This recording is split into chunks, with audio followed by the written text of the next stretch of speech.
Marcus Johnson was 32 years old, a black man with calm eyes and a quiet voice that rarely revealed how much he had endured. He grew up on the east side of Detroit, in a neighborhood where people learned early how to survive disappointment.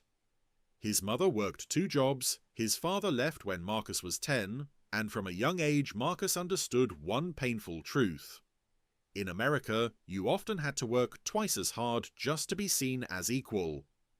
Despite everything, Marcus believed in dignity, he believed in patience, and he believed that kindness could still open doors. After graduating from a community college with a degree in early childhood education, Marcus moved to a wealthy suburb outside Chicago. The streets there were wide and quiet, lined with perfect green lawns and identical white houses. It was the kind of place where people smiled politely but kept their distance, especially from someone who looked like Marcus. The Wilson family lived in one of the largest houses on the block. A white 2-story home with tall windows, a manicured garden, and a security system that seemed more expensive than Marcus's entire apartment. When he first rang the doorbell for the interview, he noticed the small security camera above the entrance. He stood up straighter, adjusted his jacket, and reminded himself to stay calm. Mrs. Wilson opened the door and paused for half a second too long. Her smile was tight, controlled. "Yes?" she asked.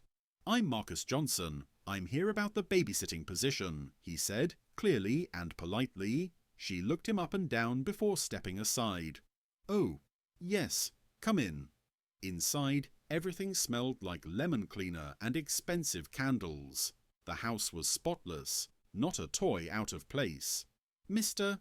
Wilson sat on the couch, arms crossed, watching Marcus as if he were being evaluated for something far more serious than childcare. They asked him questions: where he grew up, why he chose this job, whether he had a criminal record. Marcus answered calmly, though the questions stung. He noticed they never asked about his qualifications, only about his background. Then Emily appeared. She was 7 years old, with blonde hair and curious blue eyes. She stood halfway down the staircase, holding a stuffed rabbit.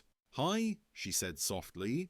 Marcus smiled, kneeling slightly so he wouldn't seem intimidating. "Hi, Emily. I like your rabbit." Her face lit up. "His name is Snowy." From that moment, something changed. Emily followed Marcus around during the interview, asking him questions, laughing when he made silly animal noises, and sitting beside him as if she had already decided she trusted him. The parents noticed, reluctantly. A day later, Marcus got the call. They hired him, but from the first week, he felt the weight of being watched. Mrs. Wilson checked the nanny cam constantly. Wilson reminded him to lock everything before leaving a room. Neighbors stared when Marcus walked Emily to the park. Once, a woman stopped him and asked, "Is she yours?" "No, ma'am, I'm her babysitter." The woman frowned. "Oh." That was all she said. Marcus never raised his voice, never showed frustration. He focused on Emily. He helped her with homework, taught her how to tie her shoes properly, and listened when she talked about school. When she had nightmares, he sat outside her room and read until she fell asleep again. To Emily, Marcus wasn't a black babysitter. He was safe. He was kind. He was family. But Marcus knew the truth. In that house, in that neighborhood, in that country, he was still a stranger. And strangers, he knew, were always one accusation away from being pushed out. Marcus tried to convince himself that things would get easier with time, that once the Wilsons saw how carefully he treated their daughter, the tension would fade. But it didn't. Instead, the silence in the house grew heavier, like air before a storm. Every morning when he arrived, Mrs. Wilson greeted him with the same polite smile that never reached her eyes. She would remind him of rules he already knew, which snacks Emily was allowed to eat, how long she could watch television, which rooms were off-limits. Marcus listened, nodded, and followed every instruction exactly. He gave them no reason to doubt him, at least none based on his actions. Emily, however, trusted him completely. She waited for him by the window when she knew he was coming, ran to the door, and told him stories about school before he even had time to take off his jacket. With Marcus, she laughed more. She asked questions. She felt heard. That bond, quiet but strong, did not go unnoticed by her parents. One afternoon, Mrs. Wilson came home earlier than usual. Marcus was sitting at the kitchen table with Emily, helping her practice spelling words. Emily leaned against his arm, absent-mindedly tracing circles on his sleeve with her finger. Mrs. Wilson froze in the doorway for a moment. Her eyes narrowed, not in anger, but in discomfort. She cleared her throat loudly. Emily pulled away at once. "I think that's enough for today," Mrs. Wilson said sharply. "Emily, go to your room." After that day, small changes began. Emily was no longer allowed to sit too close. Marcus was reminded to keep doors open at all times. Trust, which had never truly been there, began to disappear entirely. Then one Friday evening, everything collapsed. Mr. and Mrs. Wilson were preparing for a charity event.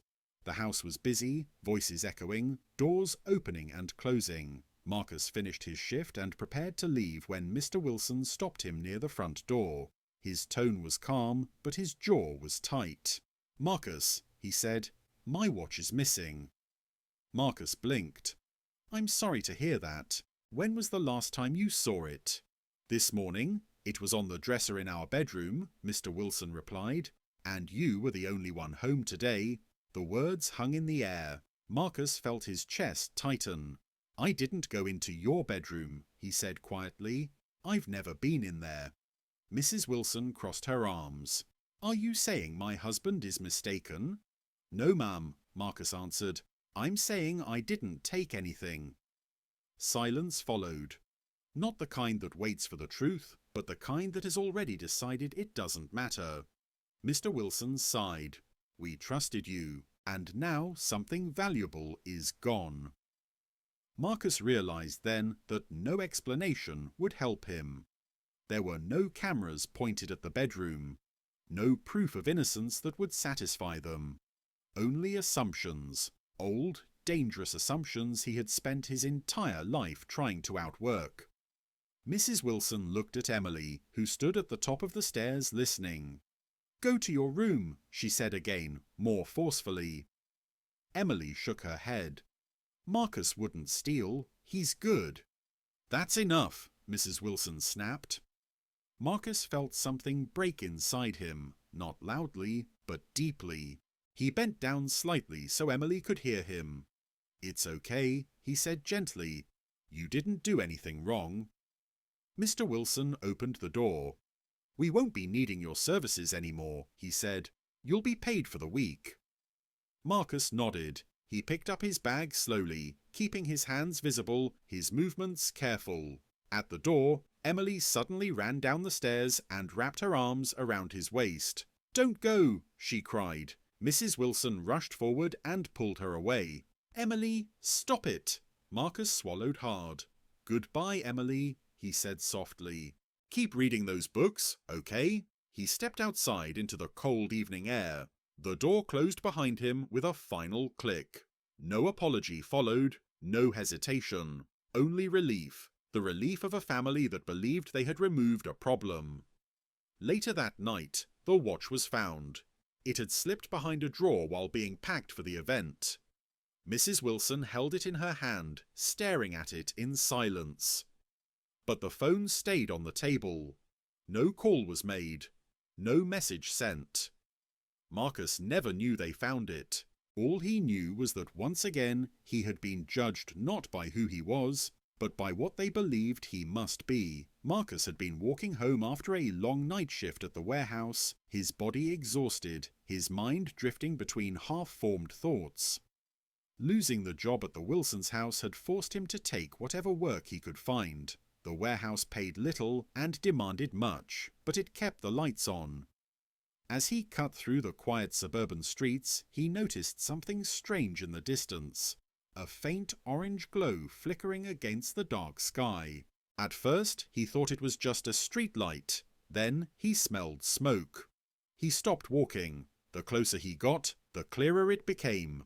Sirens had not yet arrived. Neighbours were standing outside, some in pyjamas, some barefoot, pointing and shouting. And then Marcus saw the house. The Wilsons' house. Flames licked the upper windows and thick black smoke poured out from the second floor. Someone screamed that there was a child inside. Panic spread like electricity through the crowd, but no one moved closer. They waited. For firefighters. For someone else. Marcus didn't wait. For a brief second, his mind screamed at him to stay back. This was the same house that had thrown him out. The same people who had assumed the worst of him. If something went wrong, he knew exactly who would be blamed. A black man running into a burning white family's home would raise questions long before it earned gratitude. Then he heard Emily's name. That was all it took. Marcus ran. Heat slammed into him the moment he forced the back door open. Smoke burned his throat and eyes, making it hard to breathe. He pulled his shirt over his mouth and stayed low, just as he had learned in fire safety training years earlier. The house he once cleaned and carefully respected now felt unfamiliar. Shadows stretched across the walls, and the ceiling groaned as flames moved hungrily above. He shouted her name once. No answer. He followed the layout he knew by memory, counting steps in his head as visibility dropped to almost nothing. Every second felt heavy, slow, dangerous. His lungs ached and fear pressed against his chest, but he pushed forward. At the top of the stairs, he heard a cough. "Emily!" he shouted again. Her bedroom door was closed. Marcus forced it open and found her curled up on the bed, crying, frozen with fear. Smoke filled the room, and the window glowed orange from the fire outside. "It's okay," he said, his voice rough but steady. "I've got you." She reached for him without hesitation. Marcus wrapped her in his jacket, lifted her into his arms, and turned back toward the stairs. That's when part of the ceiling collapsed behind them, sending sparks and debris crashing to the floor. The sound was deafening. Emily screamed, burying her face into his chest. Marcus didn't stop. He took the back hallway instead of the stairs, remembering the old exit near the kitchen. Flames chased the walls, and the heat felt unbearable now. His vision blurred, but he focused on one thing only: getting her out. The moment he burst through the back door, the night air hit them like ice. Marcus stumbled forward and fell to his knees on the grass, still holding Emily. Neighbours rushed closer now, their faces pale with shock. Someone wrapped a blanket around the girl. Another person shouted that the house was collapsing. Sirens wailed in the distance at last. Marcus sat there, coughing violently, his hands shaking, his clothes blackened with soot. Emily clung to him, refusing to let go.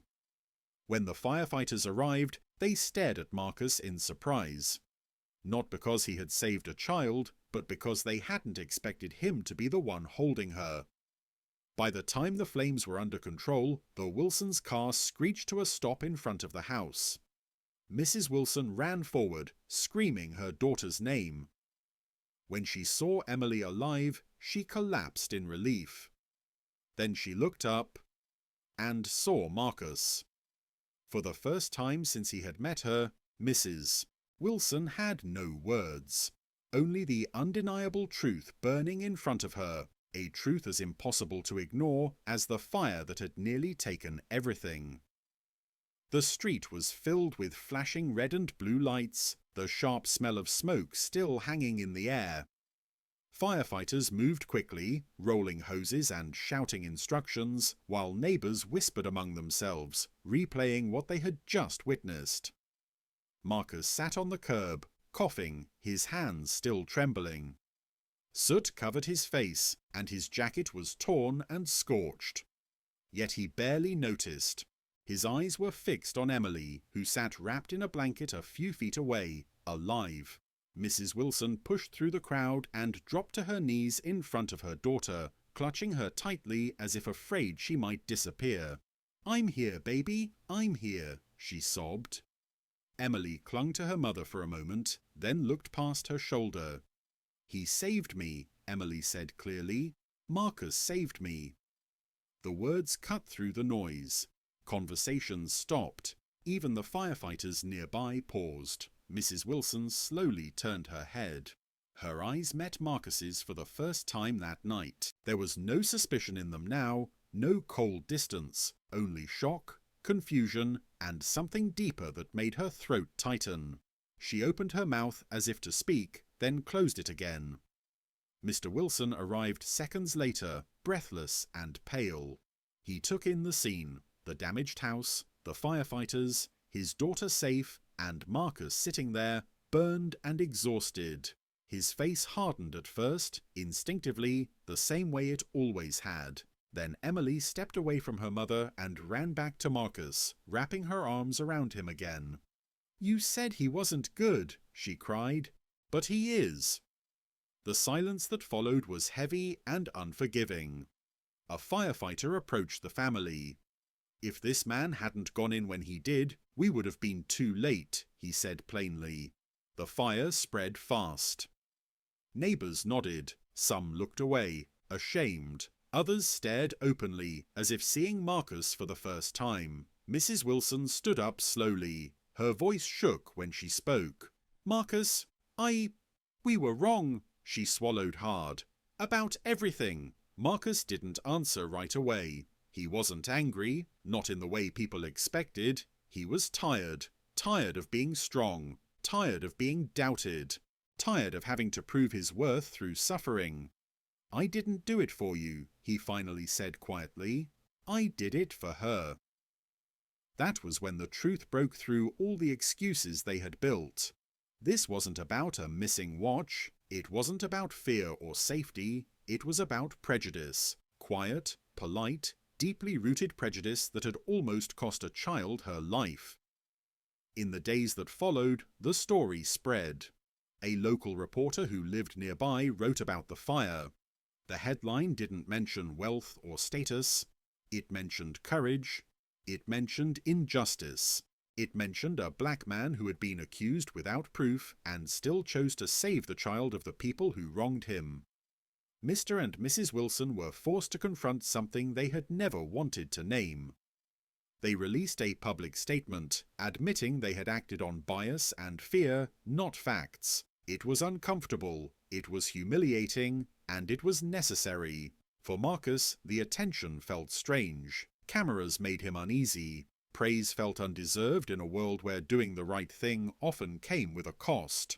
But one thing was undeniable now. The truth could no longer be ignored. And once spoken aloud, it demanded change.